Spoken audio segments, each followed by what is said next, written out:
Bismillahirrahmanirrahim. Assalamualaikum warahmatullahi wabarakatuh. Agak tukar Sampugi salah seorang sahabat dan saudara-saudara bertemu kembali dengan channel kesayangan kita, Sampugita. Nahmaduhu wa nusalli wa sallim ala rasulil karim wa ala alihi washabihi ajmain. Semoga kalian selalu dalam keadaan sehat walafiat, berbahagia dan dirahmati Allah Subhanahu wa taala. Amin. Allahumma amin.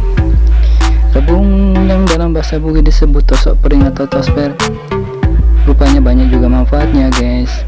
Nah, kali ini satu saja manfaat yang akan saya ketengahkan, yaitu untuk kejantanan.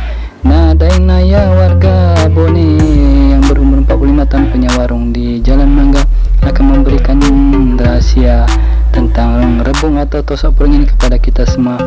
Oke guys, saksikan sampai selesai, semoga bermanfaat.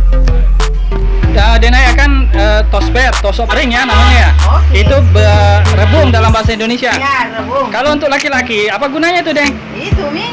Untuk kejantanan. Nah. Oh, kalau untuk perempuan untuk sekedar Makan saja. untuk makan saja. Itu cara memasaknya bagaimana biasanya? Pakai santan atau bagaimana? Kalau mau pakai santan nih. Kalau Denai biasa pakai apa? Pakai kemiri. Ke kemiri. Oh, ya di. Campurannya apa? Itu saja, tosper saja. Bawangan gorengnya. Kasih serai sedikit. Oh, kasih serai biar enak. Oh, iya ya. Oke, guys, ini beliau ini Denaya punya warung makan di Jalan Mangga, Budi. Jalan Mangga, ini warung murah meriah beliau. Kan pernah saya uploadkan Makan itu. tosper. Jadi keterangan tadi tentang tosper. Terima kasih banyak Denaya. Oke. Berapa kira-kira umur tak? Umur 45. Oke, beliau umur 45, guys. Tinggal di warungnya di apa namanya Jalan Mangga. Oke, makasih banyak Denaya. Iya.